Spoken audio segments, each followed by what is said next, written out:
It takes many years to be a great comedian. Sure does, and you ain't reached that year yet. Don Rickles revolutionized comedy by turning roasts into an art form where everyone was prey, and he was the predator. You got $40 million. You should walk away. Come on, I know what you got. I saw your house at the beach. I'm comfortable. Comfortable? Comfortable? Comfortable. When a man spits, there's a guy to catch it. These are Don Rickles' funniest jokes ever. Back and forth battles with Carson. Don, are you the governor of Guam? aren't you getting a little older? I know your age. The prom's over. All right. I mean, It's summer. I know, but you're dressing like some Chinese yo-yo or something. You look like Hong Kong Charlie. Hong Kong Charlie. Rapid sparring has every line as a setup for the next hit, with Carson leaning into it instead of trying to control it. The Inauguration Tangent. The only man who holds a black belt for hatred. Evel Knievel's next jump is his mouth. Dean, I thank you for your wonderful introduction. You would love the evening if you knew you were here. Don flames Ed McMahon. Did you get engaged, Ed? Yes, I did. Sorry. Anyway, did you see the girl you got engaged to? Certainly have. Oh, God. It's like the front of a bad bus. No, Ed, she's a pretty girl. You gotta be alone on the highway, searching, wandering. If you don't get Bambi, you get hurt. Rickles uses Ed as the perfect secondary target, with quick jabs keeping the room off balance. Rickles keeps interrupting Carson. All right. Warren Chang, who is supposed to be with us tonight, will be with us the first week in January. We ran a little long tonight because Don kind of drifted off. Thanks. I love China.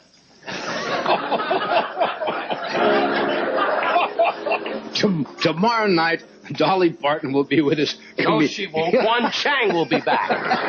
One Chang. David Horowitz and Rich Heidner, comedians. Thank you. Have a nice night. Carson couldn't cut to the end of the show on time because Rickles couldn't help but poke him one last time. Don Rickles goes nuts at Ronald Reagan's inaugural. But I'll tell you this. He was great. Did you see him and the wife after the show? He was in the lobby going, nobody knows me. I gave him a cookie. He went away. He didn't know what time it was. I'll be with you in a minute. I'll tell you this. Did you see some of his movies? Stiffs. I'll tell you this. How this guy became president. When he was governor, I couldn't get in touch with him.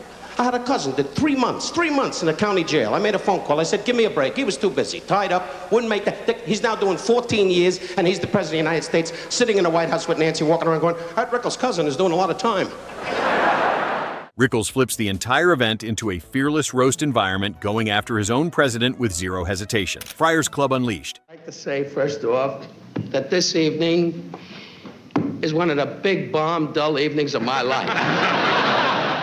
The whole point is Rickles unloading with no breaks and the audience realizing nothing is off limits. Early career fearlessness. No! Give me a break, I'm so lonely.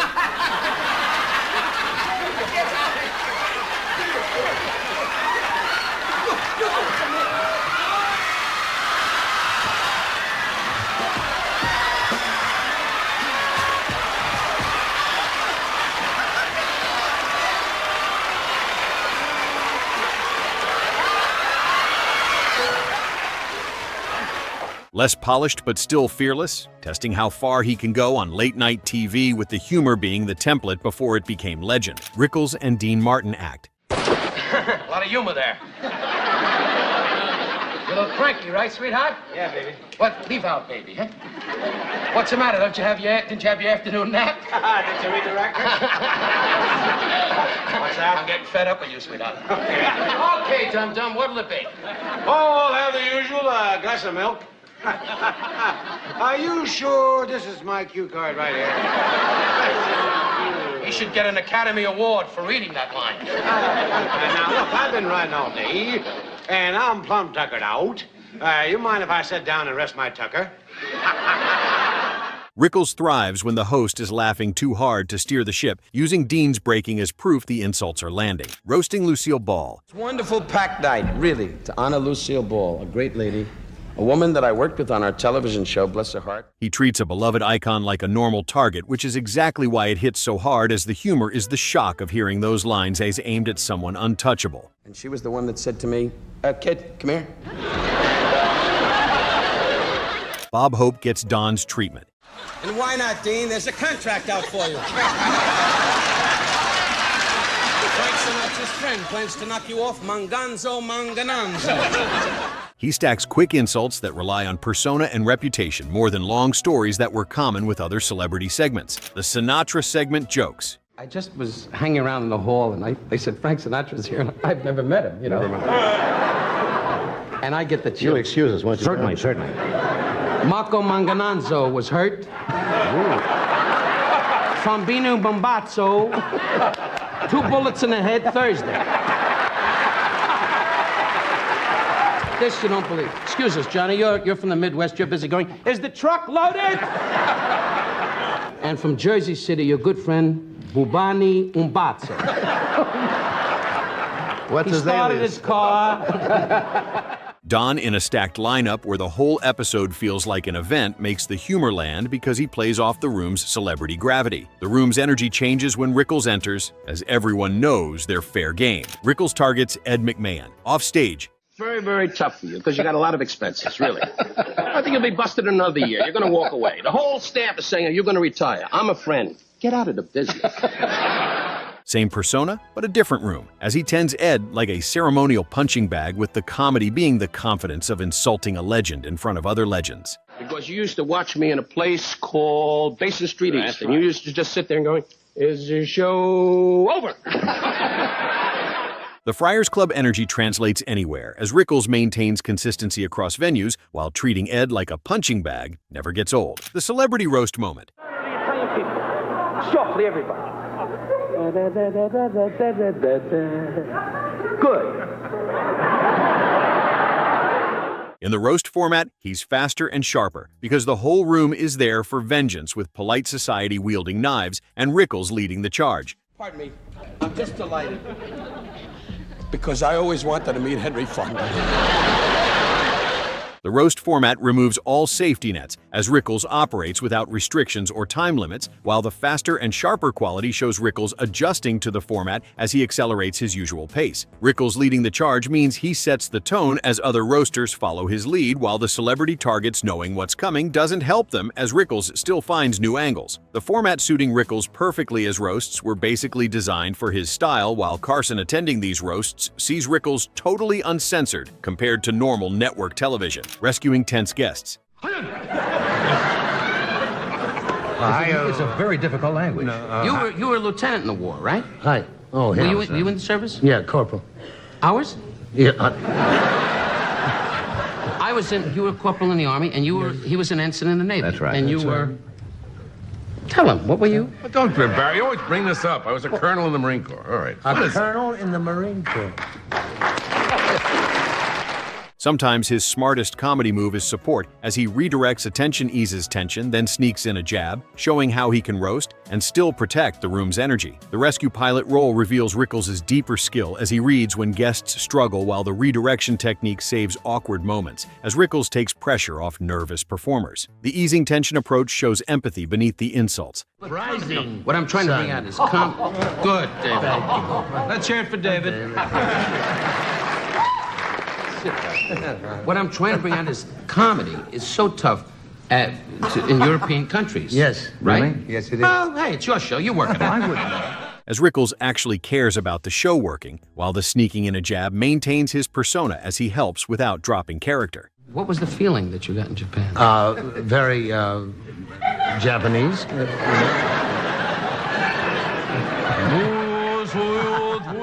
You have any more brilliant questions like that? Well, you're not exactly jumping in and helping. What's the feeling like in Japan? No, you're taking a nap on the couch. You're just leaning forward saying, Frank left. The protecting the room's energy quality makes Rickles valuable beyond comedy as he manages the show's flow, while Carson appreciates this skill as Rickles becomes a safety net for difficult segments. The support comedy being smart shows Rickles understands television dynamics. Rickles jokes with Dean Martin. Say hi to you, Dean. I know how much it means to you. Dean's the kind of guy you can say off a bit. Frank Sinatra was hit by a bus. Well, I'm going to take my 9-iron and live. The classic dynamic pits Dean's cool versus Rickles' verbal artillery, as the joke is how Rickles punctures the smooth image with one savage observation at a time. He's wonderful, though. Can you tell he's 68? Anyway...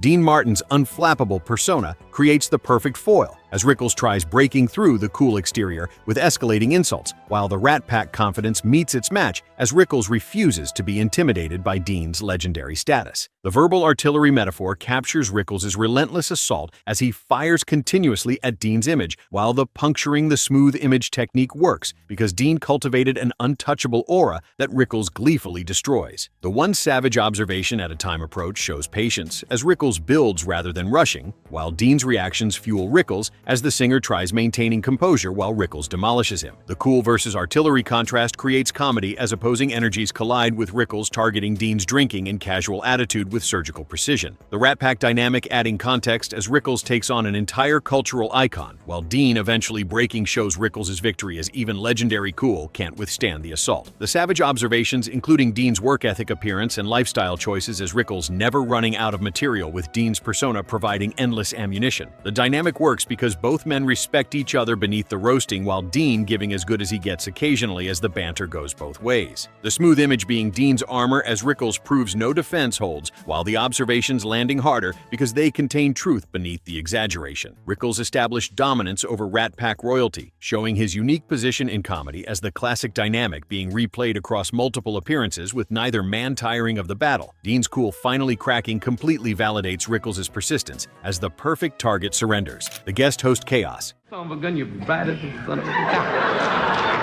And I met your wife Fergie in the back. She said, Lou's gonna steal more bases.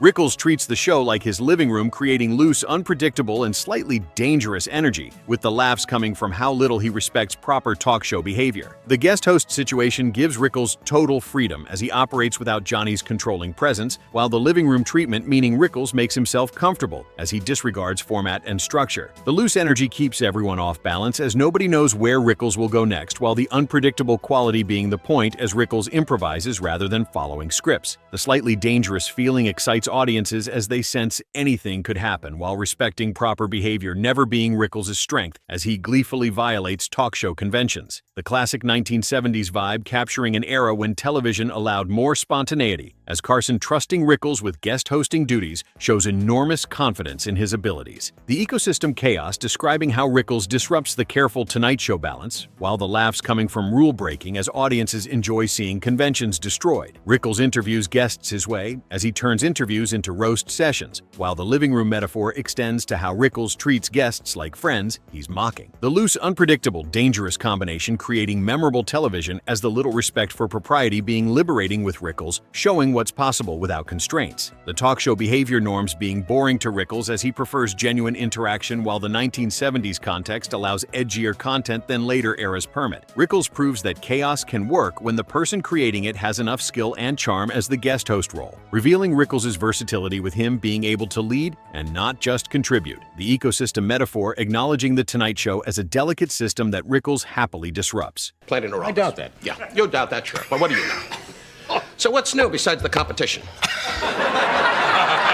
I like competition. I know you. Yeah. When you're on 26 years, I mean, where's the challenge? Gives you a charge. Don Rickles was proof that aggressive comedy delivered with just the right timing, real weight, and absolute fearlessness could make him one of the most beloved performers and stand-up comedians in history. Which Don Rickles joke category do you think was the funniest? Let us know in the comments, and don't forget to subscribe for more iconic comedy moments.